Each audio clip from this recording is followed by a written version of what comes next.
Well, welcome everybody. My name is Dr. Peter Anderson. I'm a Professor of Practice in QUTX in the Graduate School of Business. I hope you're all having a successful opportunity to link in this morning. It's a beautiful day here at QUT at Gardens Point campus, so I hope it's a lovely day where you are. I'd like to start this morning to acknowledge the Turrbal and Yagara, the First Nations owner of the lands in which QUT now stands.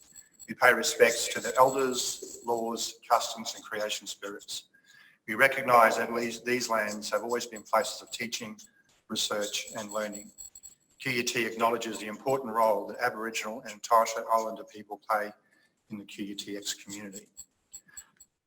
As I mentioned, I'm a Professor of Practice in QUTX, and QUTX is hosting the workshop this morning with the Australian Centre of Philanthropy and Non-Profit Studies. We work with internal stakeholders of the university, that's the staff, and also external stakeholders, so people like yourselves, to assess education and training needs and then to develop professional and corporate education programs. I've worked in the not-for-profit sector for many years, like yourselves, and I appreciate the importance of grant funding to assist organisations to achieve their mission and also their purpose. Many organisations don't have in-house experts or the ability to engage with external consultants to help them write their grants. One way to increase your chances of successfully applying for grants is to upskill your staff in grant writing, which is what this course is all about. I want to congratulate Ruth and Wendy from the Australian Centre for Philanthropy and Not-for-Profit Studies for having the foresight to see the need for this workshop and for putting it together. The demand has been outstanding and we've had to limit the number of people who could attend,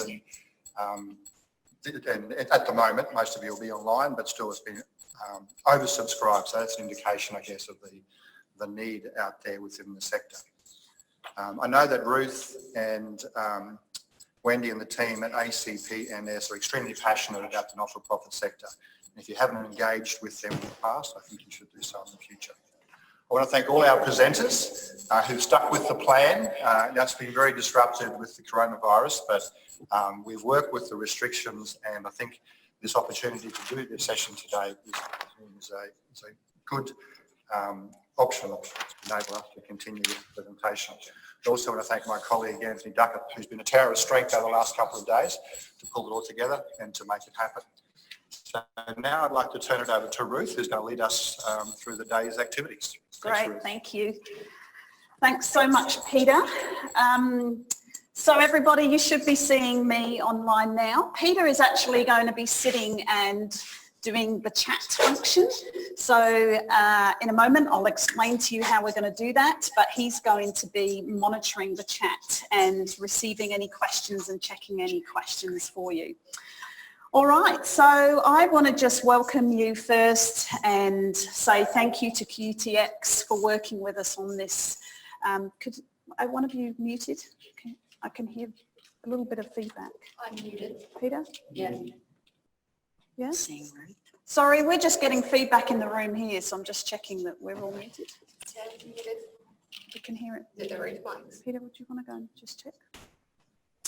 All right, sorry, we're still sorting out our own technology, but I can hear myself, so we're just going to make sure there's no feedback. And could you all please online make sure that you're muted as well, just so there's no feedback from you as well. All right, so how are we going to do it today?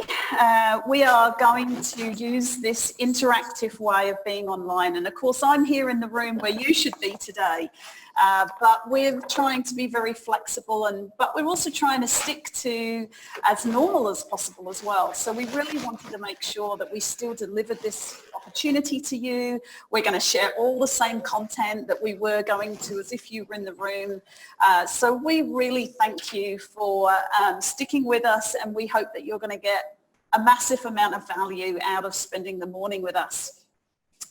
I want to just tell you about Zoom. Let me just see if my little clicker works. I might just have to, sorry, just make sure my clicker works. Okay. So for any of you that have never used Zoom before, here's some little tips. Okay, so up it will either be the top or the bottom of your screen. You'll see those little icons that says mute and stop video. So at all times, keep the mute clicked, so you'll see a red line go through it, and that means you're muted.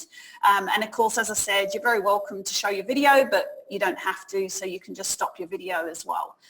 So keep yourself muted unless we particularly ask you to unmute yourself. Just to let you know, we are recording today, so if you do say anything, it's going to be captured on the recording. We don't know if we're going to share that recording yet, but we're recording it just in case. Now, the chat function is where you can post all your questions. So if you can all go to the chat box and just make sure you can just write in hello or yes, just so that you know it's working. You'll see that there is a little option there to put your chat to everybody, and that means that everybody can see your question, and that's fine. We're very happy to do that. Or you can change that little to, and you can look for Peter Anderson. And Peter will receive your question or your comment privately, which just means that everybody can't see it, but he's going to monitor the questions that come in because I can't see the chat while I'm delivering, and I don't want to be monitoring the chat. So so please don't send a private message to me because I probably won't see it. So only send private messages to Peter or send your messages to everybody, and Peter will monitor that as well. All right, so is everybody doing that, Peter? Yes, lots of good mornings. Hi, good morning. Great, all right. And hopefully if this is the first time that you've used Zoom, this will be a great experience for you because we've actually been using Zoom for many years at the Centre of Philanthropy and Nonprofit Studies. So we actually like this technology and we feel that we can interact with you and we can use this as if you're in the room. So hopefully you'll get used to this and maybe it'll even be helpful to you in your organisation. All right, so that's a little bit about Zoom. So what are we going to do today then? Well, we're going to actually try and follow the agenda just as if you were in the room. So we have some amazing speakers. We are going to do our first session, which is really some short and sweet comments from our panel. So they're all going to come up for about 7 minutes each.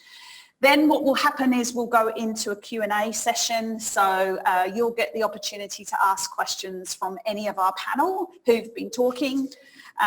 We'll probably have a little bit of a break after that. So maybe a 10-15 minute break for you to go grab a cup of coffee or have a bit of a stretch. Because of course, even though you're sitting at your office or sitting at home, you still need a stretch and a toilet break. So we're probably still going to have that break. So don't worry. But of course, you can go to the toilet anytime if you need to. After the break, we're going to come back and Alicia from Strategic Grants is actually going to do some practical skills with you.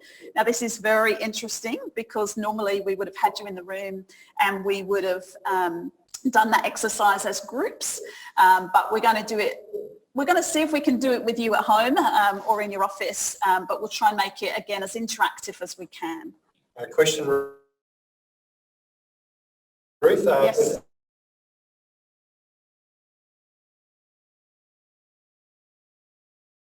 Will we get the PowerPoints today? Actually, I send them out. Yes, I have got them all ready to send out, and apologies, I did wonder whether we were going to send them out now or later. So I suppose don't normally send the PowerPoints out till the end so that you're engaged and you're not looking ahead of time, but we can send them out at the end. Yeah. All right. Yeah, any more questions? No, good. All right. So you don't need to do too much writing of the slides. Just write down what you're learning and what you're gaining and your insights from the session. So I was telling you that after Alicia's practical skills and knowledge session, we then have the privilege of hearing from Karen and Danielle. One of the reasons that we actually even put on this session was because we held a great conference last year and a lot of nonprofits and social enterprises told us that they would like more information about grant writing and they would like to hear from grant makers. And so we approached Karen and said, would you come, you are grant makers from Hand to Heart Pocket, and would you come and give us some insights and some inside tips about what it's like to be a grant maker and what we can learn from you. And so I really want to thank Karen and Danielle who have come along today, and they're online, and they'll be sharing with you a great presentation from a grant maker's perspective.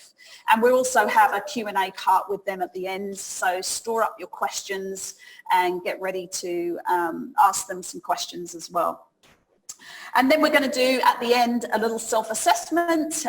We're going to send you some handouts as we go through the session today. So Katie's going to be uploading into the chat area. So when Katie, and I'll tell you when that is done, so you go into the chat area and then you can just download the handout. And so at the end, we'll do a little assessment with you and see if you found today valuable, and then we'll close the day. So as far as we think, we're expecting it to finish at the same time, anywhere between 12:30 and 1, but we'll see as we go along. And if you've got lots of questions, we'll see how it goes. All right, so are you all clear on what we're doing today? Okay, any questions at this point, Peter? All right. So then, we are going to start our first session, but I'm just actually going to kick this off really by talking about some frustrations that came through. Thank you to everybody who participated in the survey that we sent out. Not everyone would have got that, but most people got that. And we've been really thinking about what are the frustrations that grant writers have. And you're seeing on the screen some of the things that you told us were your frustrations. And so I just want to let you know that we've tried to consider these frustrations in the preparation of today, and we're hopefully going to cover off most of them. But of course, if you have more questions, we'll have our Q&A part. And you can ask a question at any time to Peter or everyone, and then at the appropriate time, we'll answer the questions. So these are the kinds of common questions that grant writers have that we're going to hopefully address in today. Now, I do want to make sure, though, that you know that we're not actually covering probably the whole of what it is to write a grant, because there are two very important parts that actually might even take up about 70% of your time, which is the preparation and actually the identifying grant. Wendy's going to kick off today just mentioning those two, but the main focus today is the business end of writing grants, which is writing the application and actually winning the grant. And we normally say that's only about 30%. If you've done your preparation well and you've identified the right grant, that's the majority of your time you spend doing that. But we know that you want some really practical skills today and some knowledge around what it takes to be successful. So today's main focus is on writing the application and winning the grant. So I just wanted to make sure that you know that we understand there's a huge piece that comes before writing the grant, but we know that today we have the time to really focus on that 30%. So preparation, I think that was where I was up to and how I'm going to kick off this session. I do want to let you know that there is a lot of people involved in preparing a grant, and you may be online today learning about this, and it is incredibly important that you share this information with your team. We encourage everyone in the organisation to learn about grant writing so that it's not only the fundraiser or the grant writer that has that sole responsibility. So really make sure that you take away some of this information and share it with your team, because it is a collaborative role. I also wanted to just check with you that you know that not every grant will be successful. In fact, there's been a great report, and I think Katie's going to put a little link. Have you got the link to this in the chat box? This is a report. Go away later and read this. But this just reminds us that in actual fact, even Super grant writers don't actually win every grant. There's a bit of luck of the draw sometimes, but there are many influencing factors, which Wendy is going to talk to you about in a second, about why your grant might not be successful.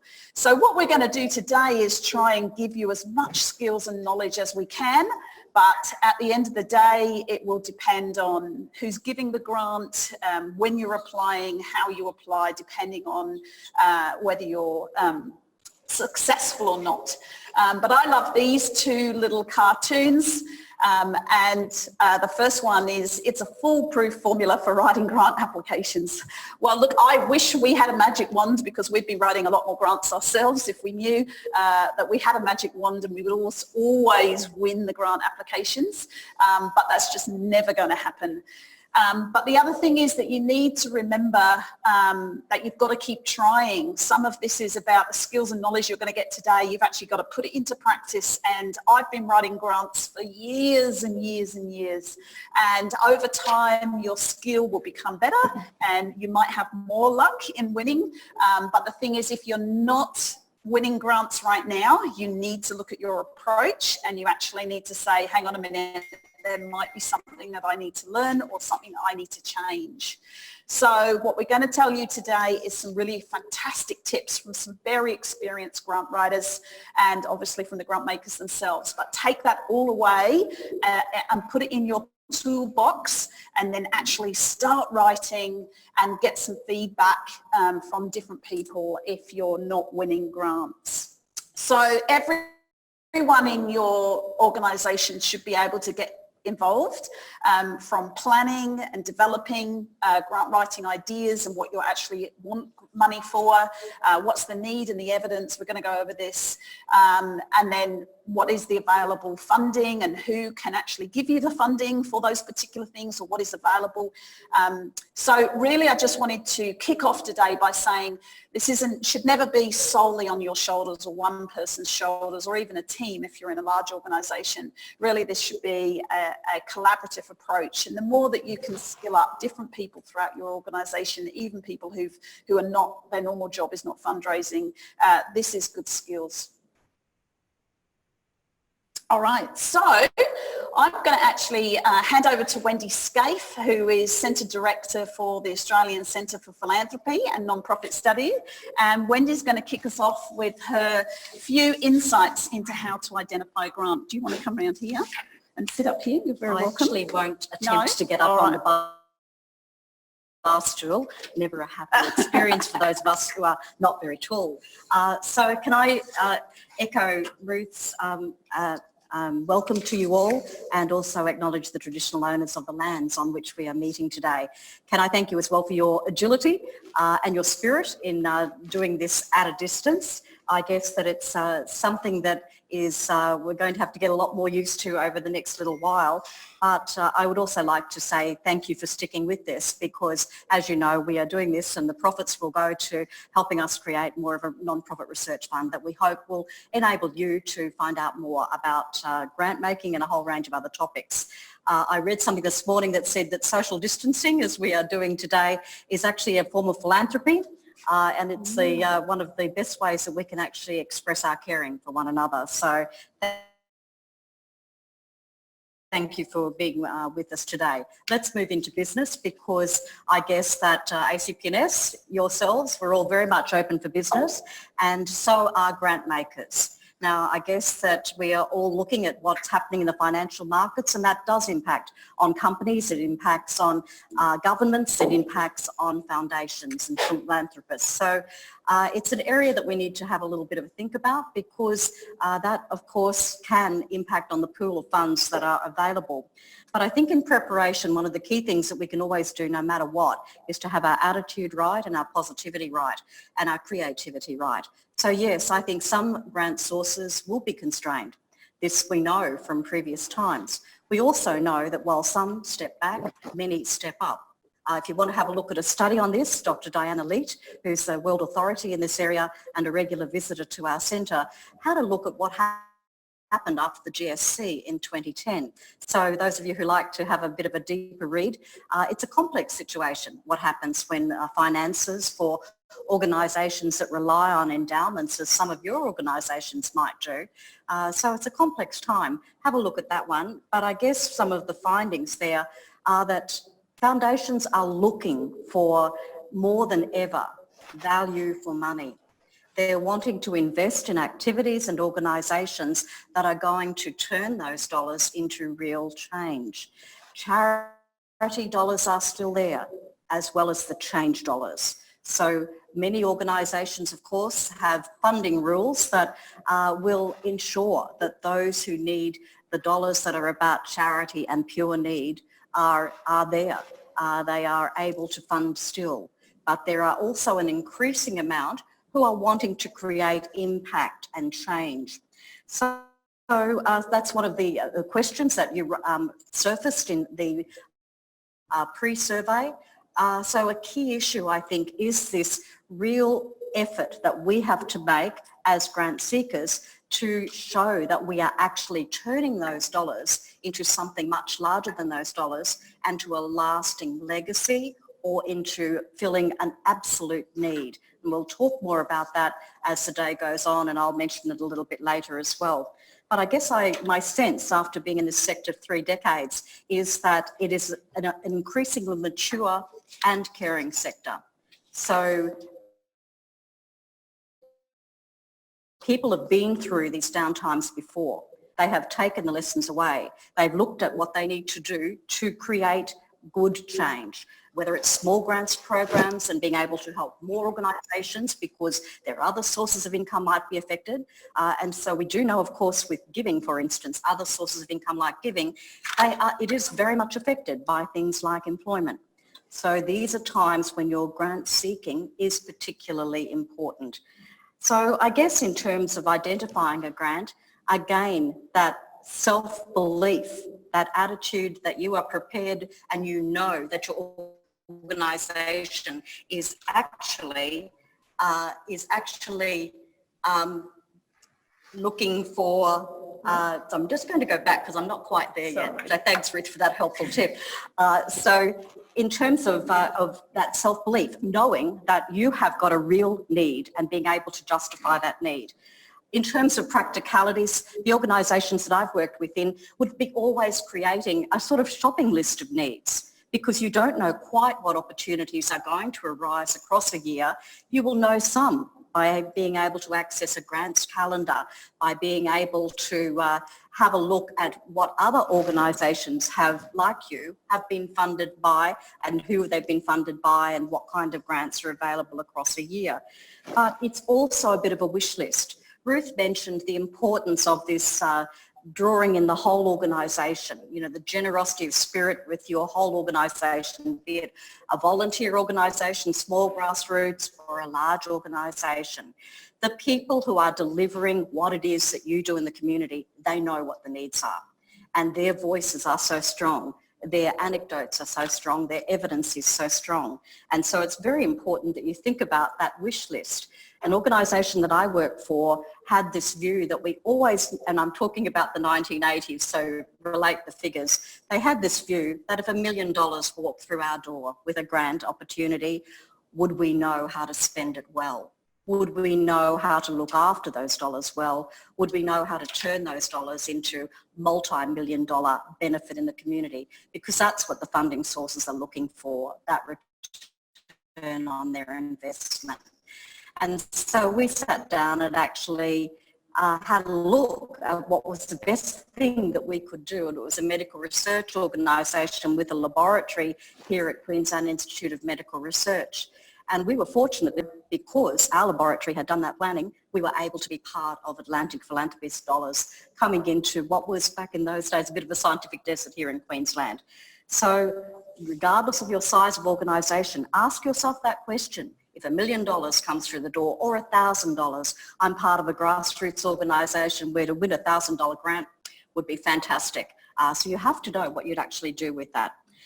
In terms of other opportunities, we see so often that the these corporations or these funding sources, such as the foundations, have anniversaries. Recently, the Ian Potter Foundation, for instance, which is a national philanthropy source, had a 50th anniversary and created a huge pot of funds. Organisations that had done their thinking ahead, had really looked at what's the big changes that they can create, had been creative, had thought ahead, had drawn their staff together for those purposes. Those were the ones that were able to win those big grants.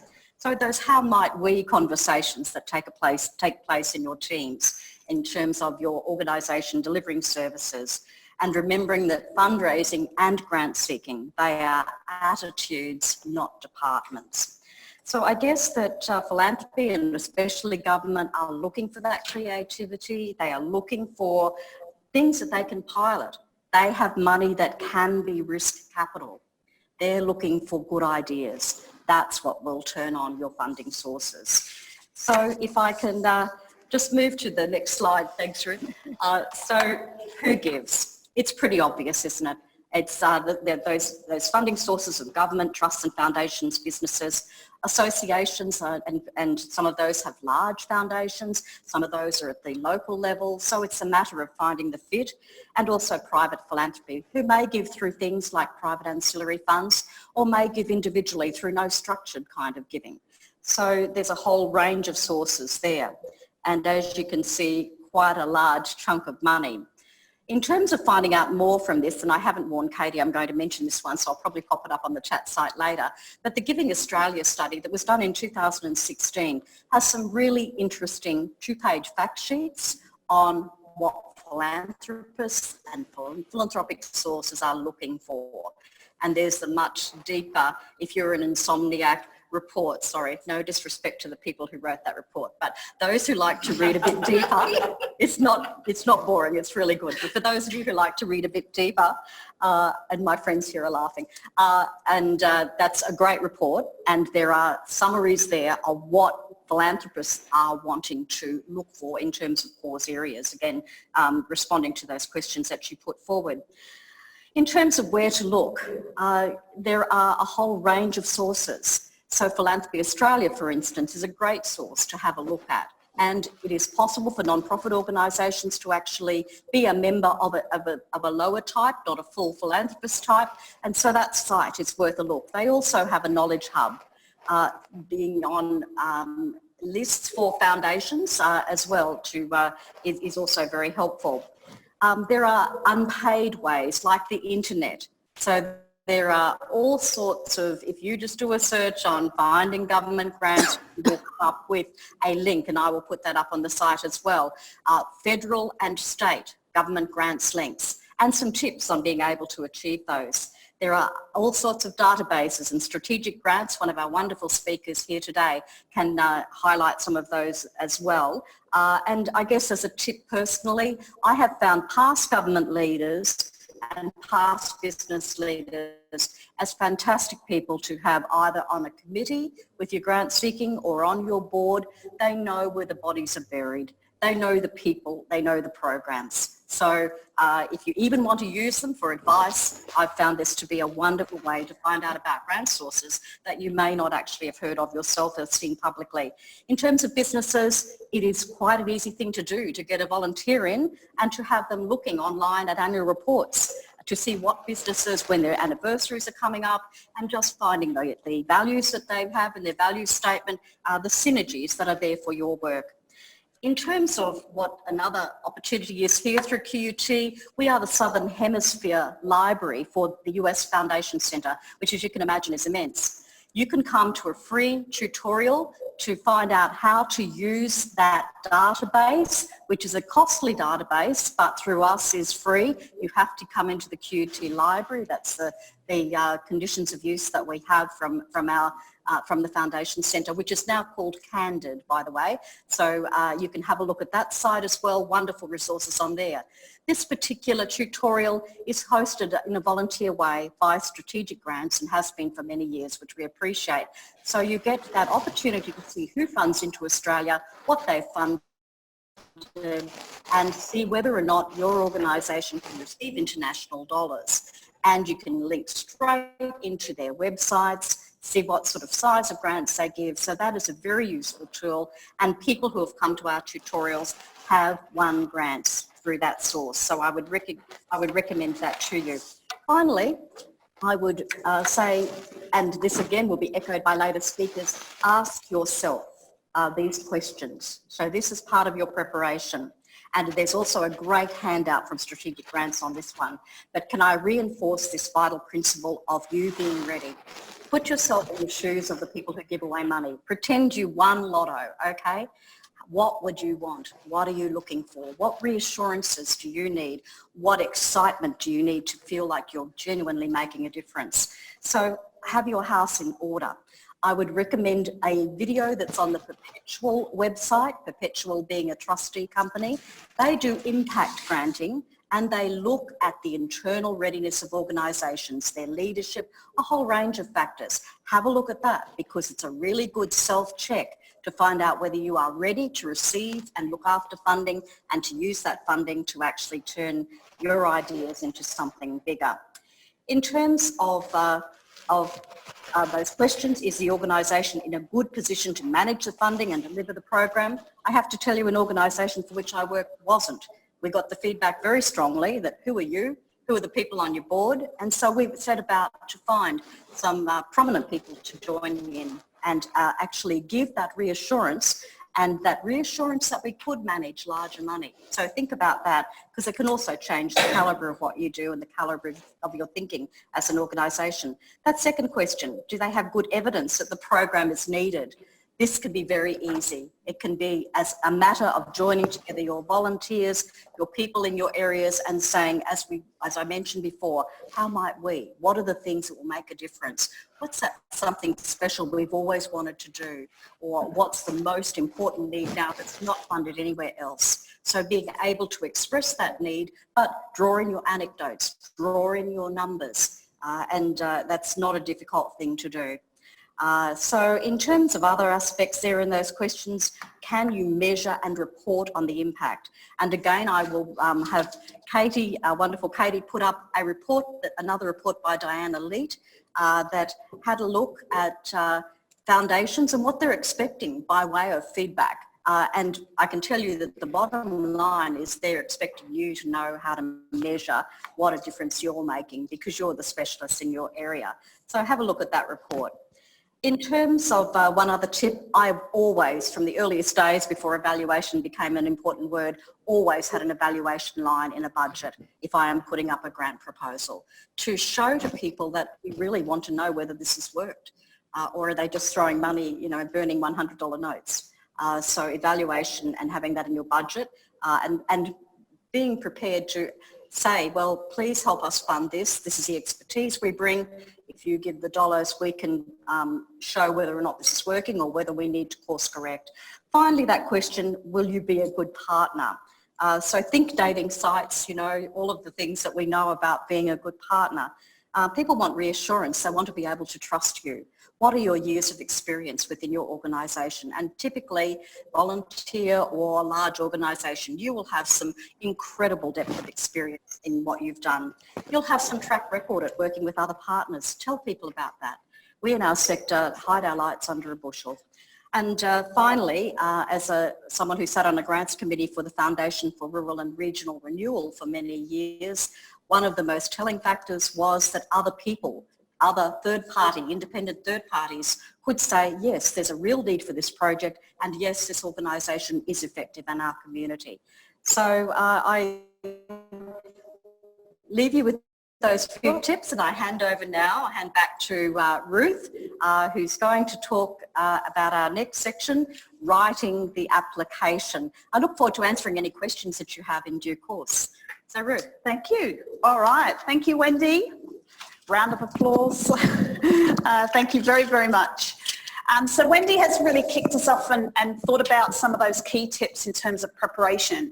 And you can write your questions down, ready for the panel, because Wendy will come back and answer some questions, or you can send them privately to Peter Anderson. So just look for Peter Anderson and you can send your questions through to Peter. So he's going to be gathering your questions. All right, but now it's time to move on, and I would like to introduce Lynn Alderman. Lynn, we might get you to unmute yourself. Hang on. I've done that. Here again, sorry. I'm unmuted. Can you hear me? Yes, we can. Great. Okay, excellent. Can we see Lynn as well, Peter? Yes, okay. So Lynn, I want to hand over to you. Thank you for the next few minutes. And really, you're going to be talking then about writing the application. Now, Lynn from the Evaluators Collective has many, many years of experience, both of writing grants, but also receiving grants as well. And we asked Lynn to come along and really chat with you about some insights that she's gained over the years, and to give you some tips, and we're also going to be putting some handouts in your chat box throughout as Lynn speaks, just to help you and give you some tips. But I think Lynn is really going to talk about also not just philanthropy, but government grants as well. So Lynn, I'm going to hand over to you. I'm very happy to click when you tell me to move. That's fine, thank you. All right, thank you. So welcome everybody. My name is Lynn Alderman. I'm the principal of the Evaluators Collective, and so I work as a consultant and I apply for tenders and request for quotation for evaluation projects. My previous position was the Chief Evaluator for the Department of Social Services, and that offered me the opportunity to assess over 25 requests for quotations. So the Department of Social Services put out their evaluation to external organisations, and we would put out requests for quotations through a evaluation research panel. Now, the other roles that I've had is as the president of a not-for-profit organisation, the Australasian Evaluation Society, and as the editor of their journal for 6 years. And before that, I was at QUT leading their internal evaluation and quality assurance roles for 10 years. So I suppose from my perspective, I come from the sectors of higher education. I have a glimpse at government, but the glimpse at government was across all departments in social services and across all agencies in the Commonwealth. So it was a very broad view. And then as somebody who was guiding a not-for-profit, a member-based organisation, and looking at, very carefully at financial positions. And I'm quite pleased to say that one of the things that we had set up in this current crisis is that for that society, we were able to ensure that we had 12 months of operating funds as a buffer. So I know that the staff in that organisation are well covered. Now, what I'm interested in speaking to you about is perhaps what happens when you go, there's one handout which is about decision tree analysis. So when I was in the Department of Social Services and we sent out a request for quotation to say 8 or 12 organisations, I was always intrigued that someone would come back to me within 1 hour or 24 hours to say, thank you very much, but we won't be going ahead with this request for quotation. Now, that meant that organisation, there are two things. Either there was no one around to read it and they just said no, or it's an extremely strategic decision to say that that request for quotation, the timing is not right. There's different ways in which they're actually going to, they're making a decision and they're making it very quickly and they're moving on, and they're not actually wasting their resources in applying for something that they know it's going to be fairly difficult to be competitive. So can you just move on to the next slide, Ruth? Thanks. Okay, so that's not me. Do you want to go to the handout? Yeah, that one. Thank you. So basically with decision tree analysis, a request for quotation that comes in, or you find a grant that you're interested in, you have to think about whether you have the internal capacity or whether you're going, you know, are you going to apply for the grant? So there is a very structured way you can do that. And at each level of where you've got the circles here, there's a different question being asked. Now, in some situations, you might say, we're really keen, and I have seen this at the Department of Social Services, we're really keen to work with this department. So we're going to put in a bid and we're going to do a discount. Now, that's all well and good, and the department will be very happy for you to put a discount, but please make sure you're very explicit about the discount, because I have spoken to some organisations where they've applied a discount but it's not in the budget, so you can't see it. And so it looks like they've undervalued the work. So I think it's really important that you think, is this something you have to think about different things. Overall, will you respond or not is the question you're asking your organisation. But you also need to think is, do you have direct experience or allied experience or no experience?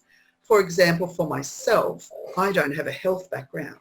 So anything, evaluations that require me to apply methodologies from the health discipline are outside of my expertise. I might be able to join with another organisation and be external, be a subcontractor and offer expertise and evaluation, but I could not at any means say that I actually had that health discipline. Then the other thing you can think about is, does your planning schedule indicate full capacity, partial capacity or no capacity? I mean, those tenders come out, and Ruth and I have been experienced one where we had to submit it on the 24th of December. Now, many people take leave over this time.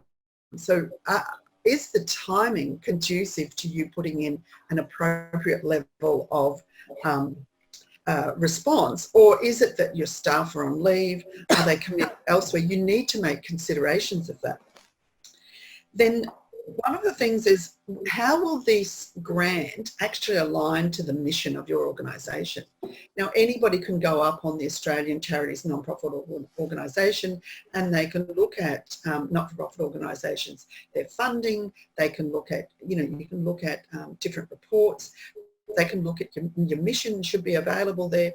So if you're applying for something that you actually have to operate within the objects of your organisation.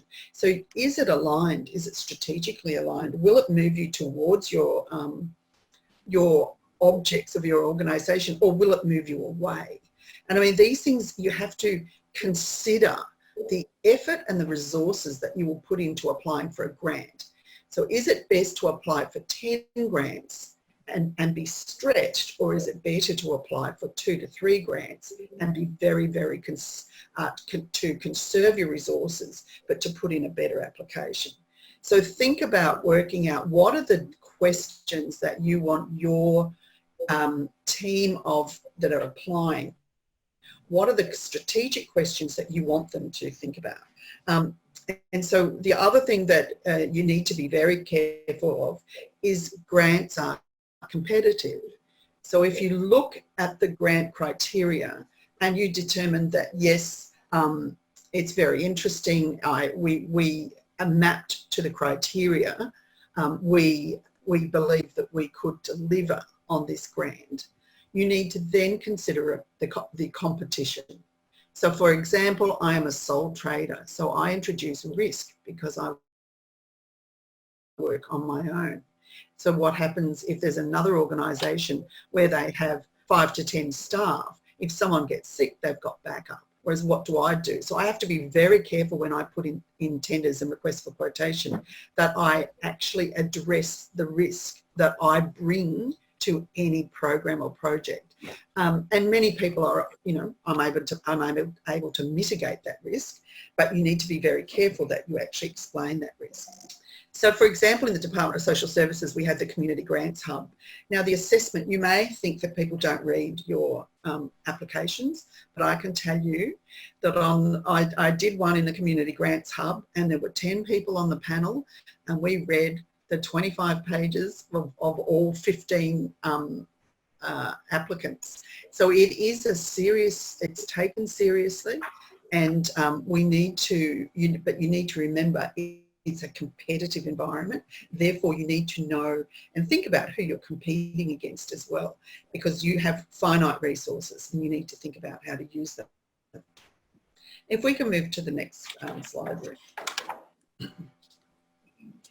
So this is just a resource that I've handed out to you that you might want to fill in and work out. So the idea is you plot your pathway. You can go onto YouTube and get an exercise on how to use these decision trees.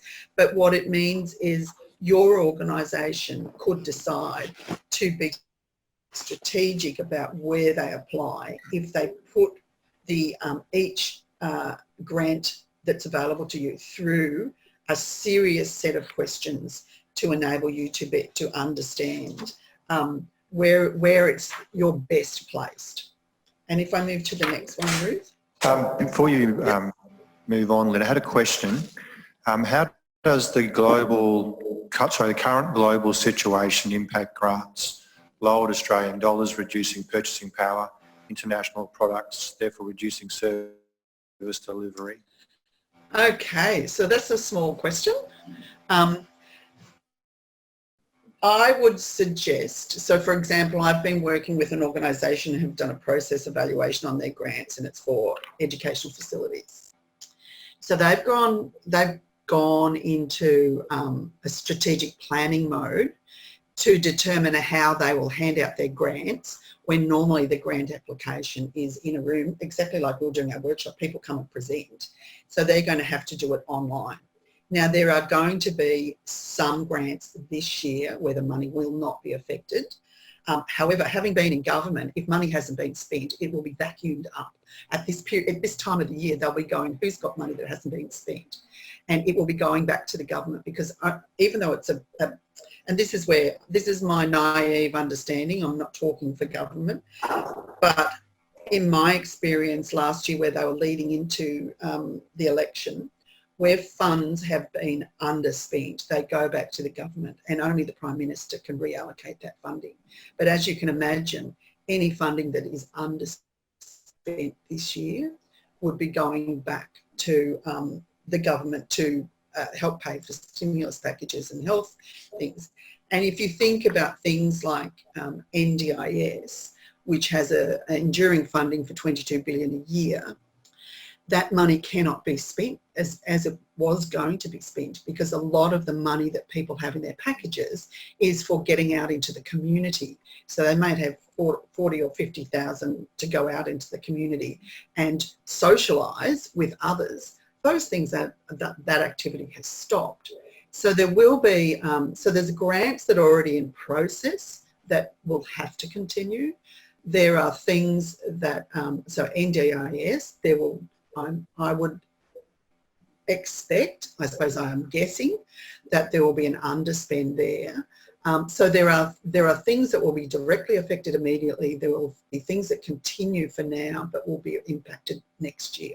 And if I go back to the global financial crisis, I was collecting data for my PhD between 2006 and 2008, and there were scholarships handed out. There were millions of dollars of scholarships for doctoral students in 2006 and 2007, but when the global financial crisis hit in 2008, there were no scholarships awarded that year. So okay, we've got a few more minutes for you, so we'll let you continue your few slides. Okay. People keep sending your questions through to Peter, but we'll hold the rest off till the panel. Okay, so the value for money, this is a really important thing because it's not about the dollars. So value for money in the Commonwealth procurement rules, it is about being equitable and open and transparent, but it's also about saying that when we assess applications coming in, we have to consider the risk to the department.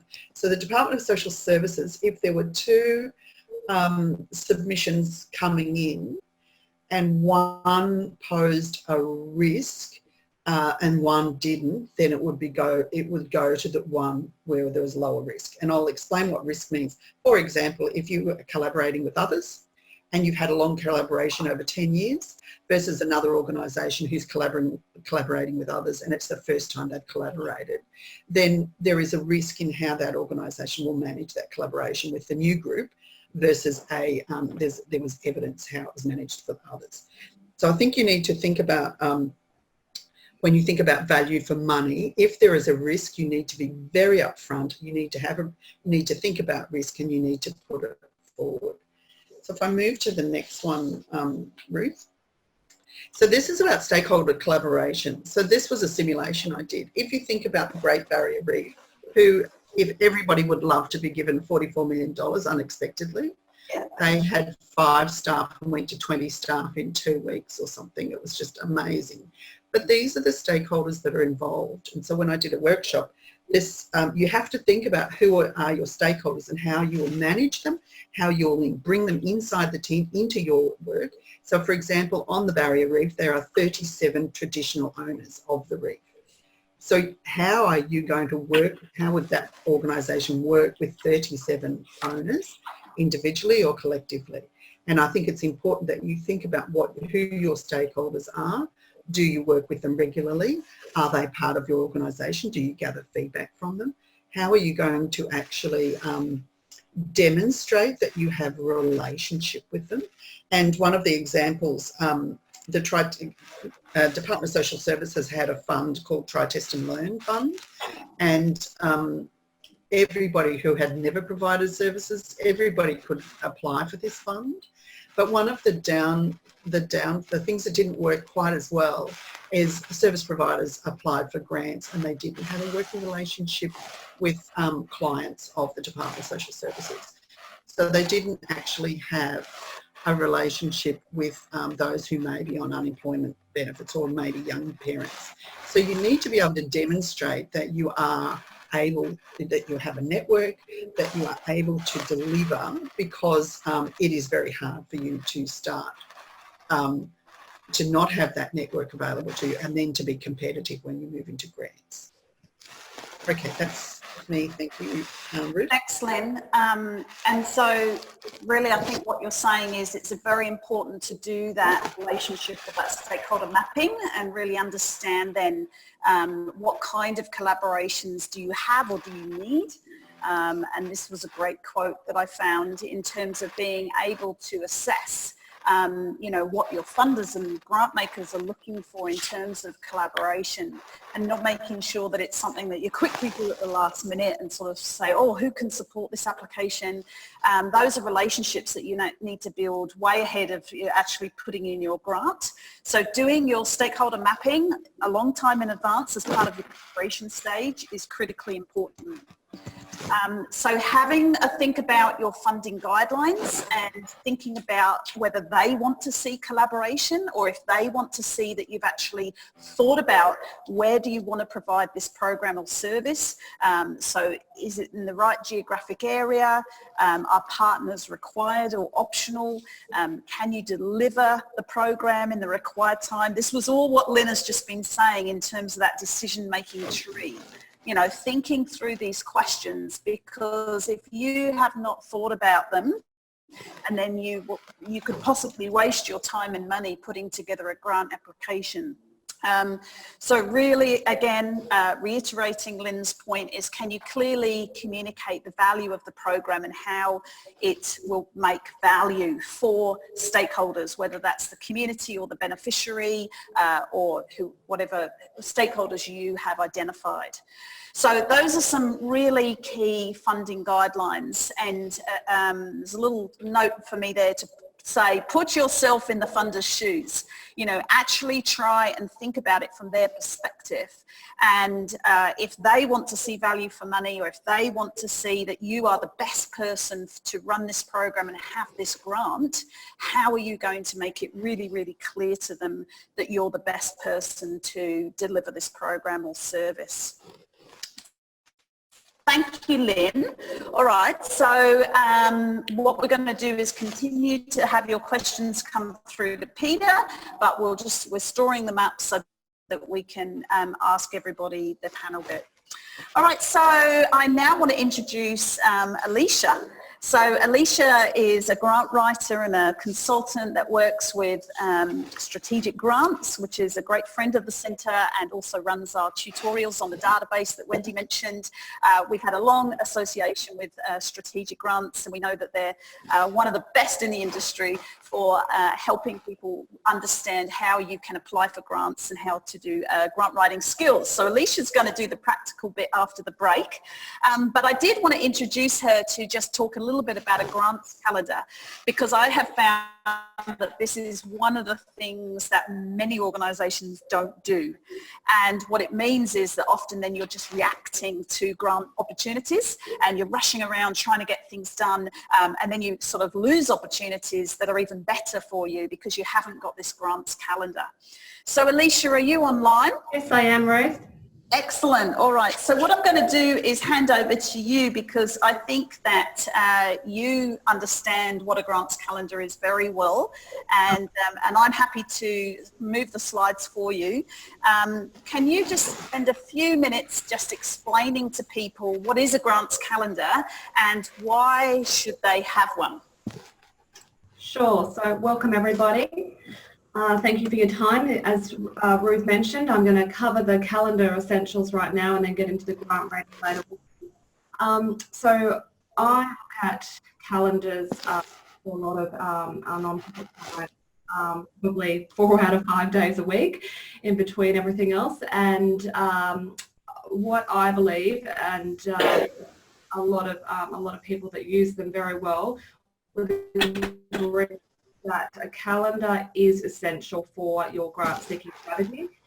What it does is it helps you to gain a really clear idea of the number of grants that you will apply for over a year. So it also is because it keeps yourself and anyone else that's in your team or your organisation on track during the grant applying and the reporting processes, which is really, really important. It also assists greatly in avoiding, oh sorry Ruth, could you just turn to the next slide? I've got an example here, yeah. So it also assists greatly in avoiding missing deadlines. So there often are multiple grants closing in the same month that you may find are a good match. You might find that might happen in, there's a lot kind of coming up end of March, and then maybe April might be quiet, but then you might have 2 really good ones that are all happening in June. So that's what your calendar is really for. It's also invaluable, I see, as a prompt for your board directors or your committee members to identify any potential connections that they might have to the corporates or funders when you have your calendar that you can show them at your board meetings. As it's been already stressed today, I do want to stress it as well, that it's important to remember not to go searching for your grants or even beginning establishing a calendar until you actually know what you're applying for. So you need to make sure that you have your wish list of projects or programs that you want to deliver really in the next 18 to 24 months. That's how far you want to be thinking ahead, and then make sure also why those projects are needed, and that will help greatly when you're creating and searching in your calendar. Especially when there's sometimes only one grant round a year. Exactly, absolutely, very critical. So once you have those wish list of needs in place and you have searched for all the grant opportunities that are available through the various funding sources that are out there, you should then be in that position to commence establishing the calendar for your organisation that you should be updating, ideally monthly. That's my recommendation, and that's what we always recommend that use strategic grants calendar systems. So as you can see on the slide here, this is an example of SG. Alicia, can you just come a little bit closer to the mic and speak up a little bit? We're just getting your sound a little bit. Can you hear me now better? That's better. Yeah, speak up Great. nice and loud. So this here is an example of one of SG's grants calendars, just a demo, which non-profits use to receive a customised list of their relevant grants that are kind of coming up ahead of upcoming deadlines. So the search for the grants plus the calendar development here is already done for you. But if you're creating your own calendar, you'll need to firstly do your searches, as I said, regularly, and then begin setting this up in a table such as Excel is usually pretty useful. And what I would recommend, the bare minimum that you're setting your own calendar up, is that you need to be having columns for the name of the grant, name of the funder, as you can see here, closing date, dollar range, to give you an idea of, this is to help you stop kind of going back and forth from all the funding sources, so you've got it in a single sole kind of area. Also useful to record the criteria, the eligibility, funders' contact details, and the application. Most are now online, so application online link is really, really useful to also have here, just so it's really quick and easy for your referral. And if you set this up well, you'll find that you'll use this really often. And I think I've just got one more slide, Ruth. Yeah. I should say track your progress, not just deadlines. Okay, great. Yes, that's right. So, so what happens after, you have your list of grants and you've applied for them and you're waiting for the outcome? So how are you going to measure your track rate so that you know and remember how successful you are? If someone from your committee or your board says to you, how have we been going this year?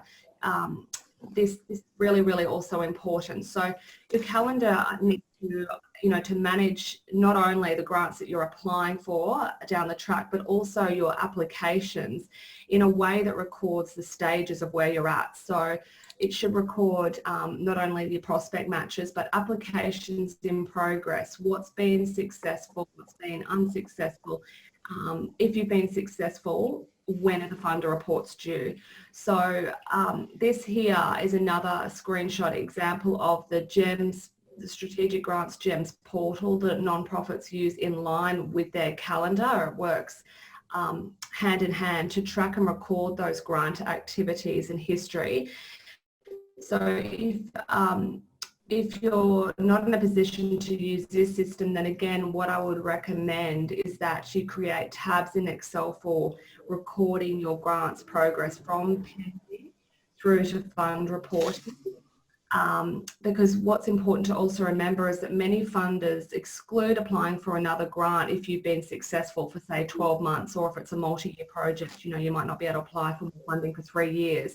And it's really crucial that you are recording that in somewhere like this way, so you avoid wasting your time and annoying the funder. And it looks bad if you're applying when you've already been successful. That's poor funder relationship management.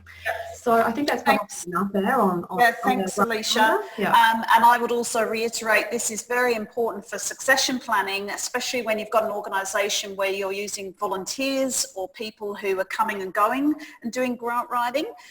So if you don't have this documentation, you could waste your time again because you've not realised that you've already had a grant from them, or you can't apply again, or you don't want to just submit the same thing again potentially.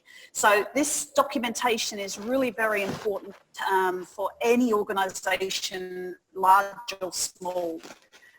So thanks, Alicia, for taking us just through that and getting everybody thinking about how they might start or make their calendar better.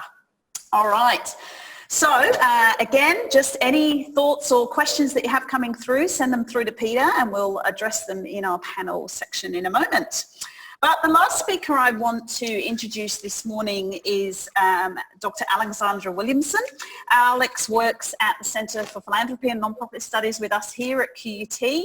Again, she has many years of experience working in the sector and looking at philanthropy and grant writing. And Alex, I thought, would be a great person just to come and talk to us about risk. In fact, I'll just move that on for you, Alex. Managing risk is an incredibly important thing that you need to think about, and so Alex is just going to share some insights for you around managing risk. Here you go. Thank you. Thanks, Ruth. Oops. I think. Is that loud enough? Can everybody hear me? You just stick it on your lanyard. I do have a rather quiet voice, so that's definitely better. Okay. Excellent. So as Ruth said, I'm Alex, and currently I'm part of the research team with Ruth and Wendy at the Centre for Philanthropy and Non-Profit Studies. But prior to coming back into the world of academia, I worked in philanthropic foundations for 10 years in one of Australia's largest private foundations, and then following that for 3 years, a trustee company. And so what I wanted to talk about today was this idea of what could go wrong. And I can bring to that some examples, which of course will remain anonymous, but of some of the things that did go wrong sometimes in my 13 years working in grant making. So I'm going to briefly touch on 4 areas today. The first is that idea of governance and risk management, specifically around grant applications. Then I want to talk about the idea of funders being often, but not always, risk averse. The idea of reputational risk for your organisation. And then lastly, the idea of winning the grant and sometimes getting unexpectedly too much money. Is there such a thing? So the first thing I wanted to talk about is something that's been touched on briefly by Ruth and also by Lynn earlier today, and that is the roles of key individuals and how they might be replaced on a project or even on a grant application if they are unexpectedly ill for an extended period. Obviously that's topical at the moment today, but it's been an issue for much longer than that. And here there's an example I'd like to highlight of a grant that was made that I was aware of, and the letter sort of saying congratulations, your application's successful, was sent to the organisation that had submitted it. I then got a very sheepish phone call from somebody in that organisation saying, could you send us a copy of the grant application we received, please? We have no idea. So what had happened was that they had a very devoted, committed grant seeker who had been writing and sending off grant applications, working mostly from home as a volunteer, had sent off this application. It was successful. And unfortunately and very sadly, they'd suffered a heart attack in the meantime. And so the organisation, despite having this wonderful volunteer who put together this proposal, which was an excellent proposal, it really was, and it had been fully funded, they didn't know about it and they had to ring and ask the funder. The story had a happy ending, but it is evidence of the fact that you cannot just leave that responsibility for grant applications with one person. It doesn't work, and it can be really have very negative outcomes. Now, building from that, I think it's worth thinking about having an organisation continuity plan. And that's something that covers ideas around data privacy, data backup, and communications with staff, volunteers, clients, and trustees or board members. And so that in the event of something happening external to the organisation that impacts its work in a very significant way, that there is nevertheless a chain of decision making that endures. A very basic tip, consider your insurance coverage levels. Make sure that your data and your records are backed up both outside your physical premise and outside your data system. We had an application or a frantic phone call from an organisation that were about to submit before a deadline. They'd had their fire sprinkler system trip the night before, flood their office, and their entire IT system and their physical records all went down. You need backups. The backups just can't be within the same physical presence. They need to be backed up externally. You do need, unfortunately, to consider the risk of fraud and criminal behaviour around grant applications and grant receipts. The sudden influx of a lot of money into your organisation can be very tempting for people who are under financial stress. Fraud does exist in non-profit organisations, and it's really important to make sure that there are checks and processes in place within your organisation to ensure that in the event of a grant being received, it doesn't go missing. Lastly, I'd like to emphasise here the role of the ACNC, the Australian Charities and Not-for-Profits Commission. They have some brilliant resources which they make available online through webinars, through videos, and they are really helpful for charities and organisations that don't have a great number of internal resources. You can draw on their expertise. So the next thing I'd like to briefly touch on is the idea that funders are often, but not always, risk averse. And if the funder is unsure of your organisation's capacity to actually manage a large grant, you're going to have to convince them about that expertise and about your ability as an organisation. And I think something that Wendy said here is critical. You can get your partner organisations here to advocate for you and to vouch for your organisation. So it's kind of like that third party validation of what you do and your work. That's really important. And I also want to say though that whilst funders can be risk averse, there may be times when your organisation just stuffs up. You know, we are all human, we all make mistakes. And there can be, of course, very topically, unforeseen circumstances that can prevent you from either submitting an application on time or from delivering a project in the way that you said that you were going to do. If this happens to you, you need to communicate fully and quickly with funders. Don't try and hide things. Don't try and pretend it didn't happen. Don't try and pretend that you'll get back on track. Pick up the phone, ring them and talk to them. It won't be, I almost promise you that it'll be a story that they've heard before. Another thing I wanted to talk about is the idea of reputational risk and how that plays into grant applications. You need to know what is being said about your organisation. Google yourself. Have a look about what's out there about your organisation in the general news media and on social media. What do people say about you? Are there Google reviews about your organisation that you haven't read and you don't know about? Funders will look at these things. They do. They will Google you. They will search about what your organisation is doing. Reputational risk is also important in as much as that does everyone in your organisation know about the application? Often board members in particular of your organisation don't know. So again, a story from my grant making experience. One of the trustees of the foundation that I was working for at the time bumped into one of the trustees of an applicant organisation at the local supermarket and asked them about the project. They knew nothing, not a clue, didn't know about it. That was a problem. Unsurprisingly, that one did not get approved by the board. So it is important to just keep those circles of internal communication only, and don't think that that is just within your organisation. It does need to go up to the board level. Everybody needs to know about it. And in terms of reputational risk also, funders do talk to each other. They chat.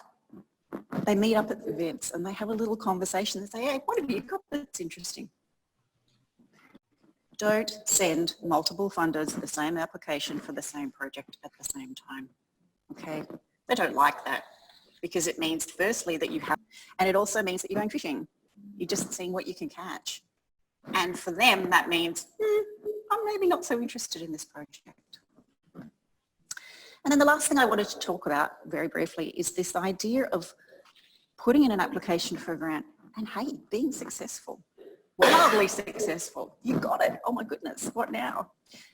But sometimes the unexpected, to be honest, I mean, who of us thinks we're really going to win the grant? We hope we are. We'd like to.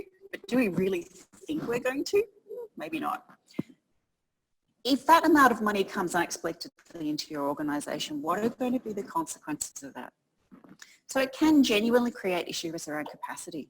And when you're applying for a large grant, you need to think about, if we get this, week one, what do? Do we need to recruit people? If we're going to need to recruit people, what skills do we need? Have we got those job ads ready to go? Have we thought about it, what we're going to do? There's also the question around mission drift. So what happens if you get a really big grant for a particular project and all of a sudden all of your organisational capacity is directed towards that one program? What happens to the other programs that you did? Do they suddenly just stop? How do you maintain your mission as a whole in the face of suddenly having a lot of resources for only one part of it? That's a really important question too. You've also got to think about the fact, and I think Lynn touched on this, that if you do succeed in getting a chunk of money for one thing, it's going to impact possibly your eligibility to apply for money for other things. So you need to be planning forward as to how that money will be replaced when it ends. Will you just go back to being the little organisation that you were beforehand? How's that going to go? What's going to happen to your staff? How's everybody going to feel? And will you do harm by withdrawing a service at the end of a period? These are things that you need to think about in terms of risk management. And the last one I want to touch on is perhaps not such a pleasant one, but I think again it's worth drawing attention to. And that is, if your organisation is successful, other organisations weren't. And you getting a big grant can create, frankly, jealousy with your partner organisations.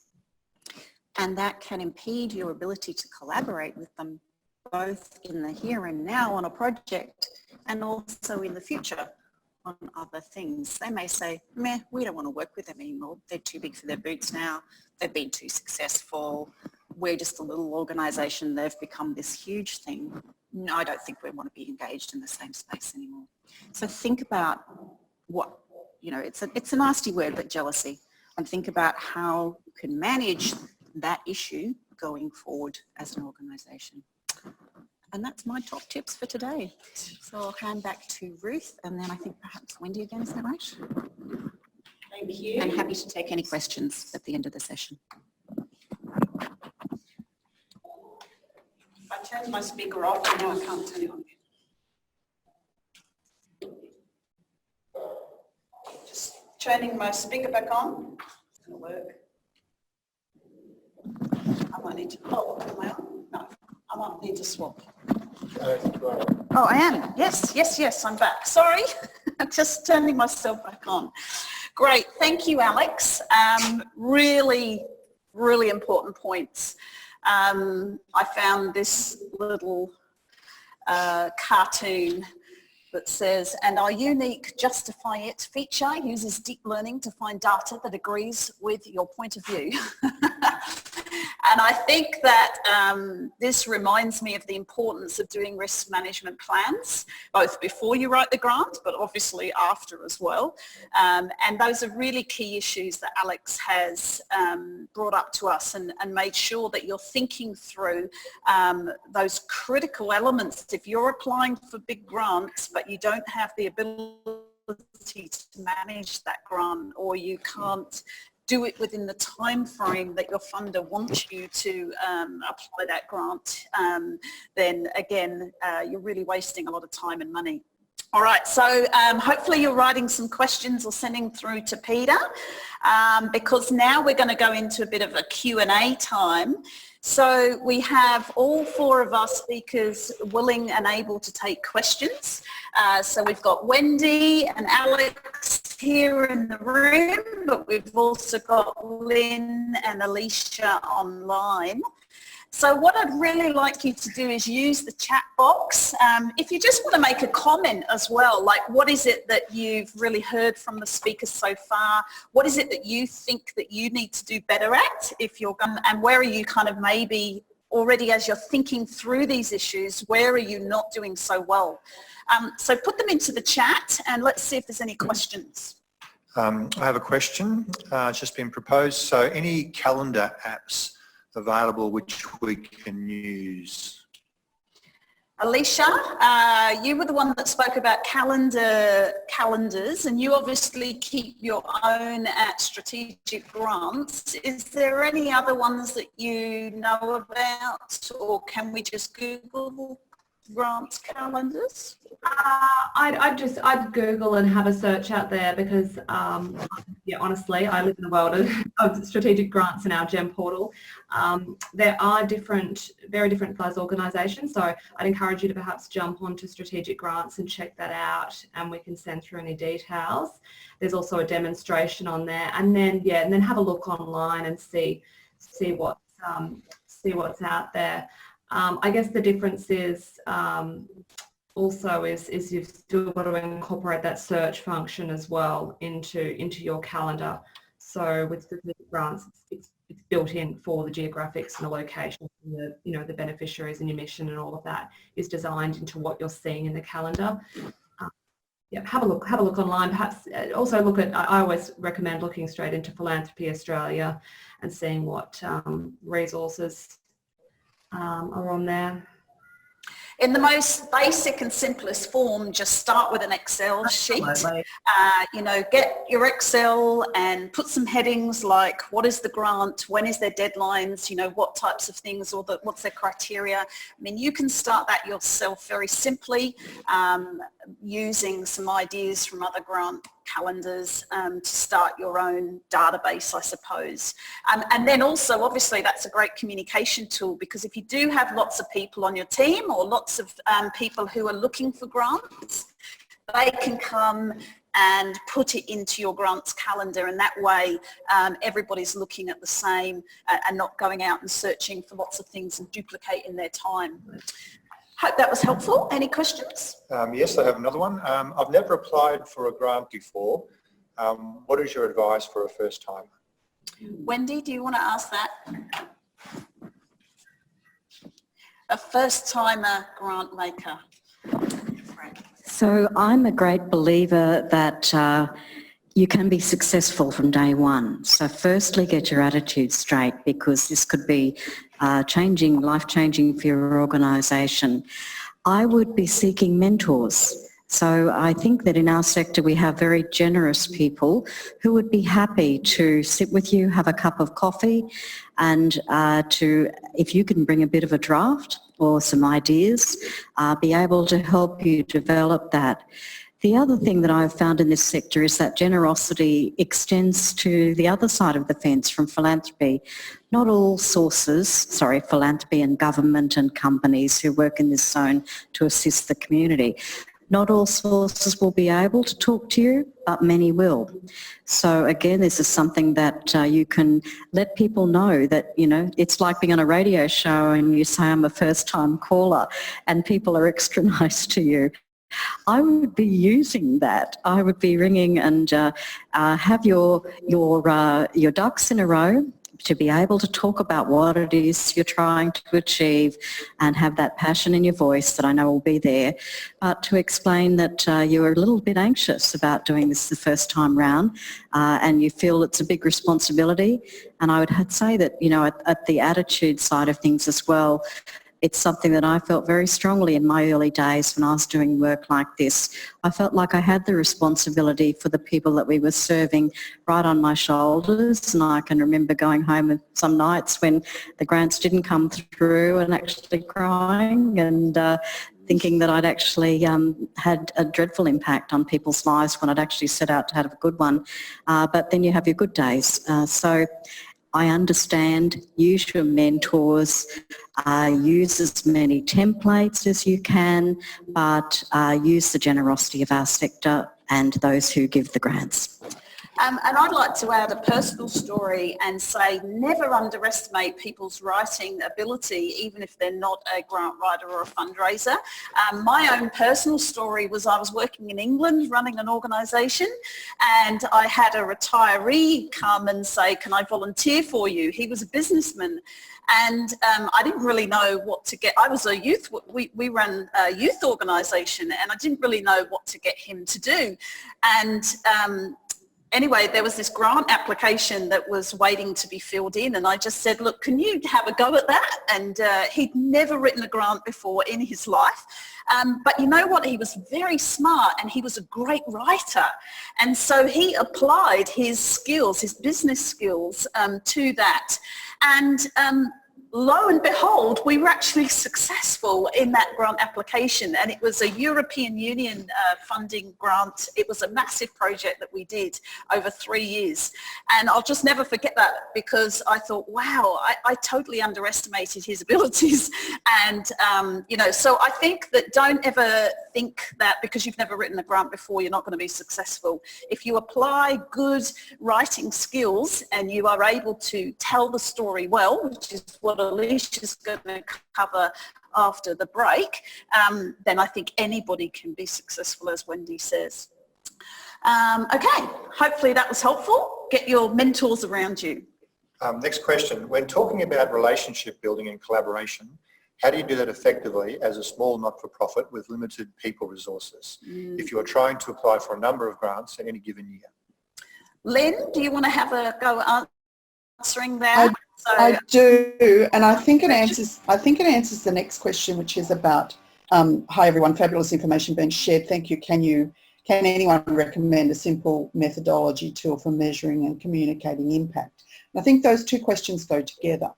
So sorry, I haven't got I'll put my video on. Those two questions go together. So one of the things that I did when we were at QUT, as someone who's doing internal impact, I recorded every message, not recorded as in video recorded, but I registered every meeting that we had with everyone across the institution. We were trying to engage in widespread organisational change. I had a spreadsheet. I had every opportunity where we had people get together. And the university, we won external awards with our work because I could demonstrate that in 1 year there were 15,000 instances of engagement with academic staff and students in an organisation. And what we used is we used the HR system to say what academics had participated in professional development.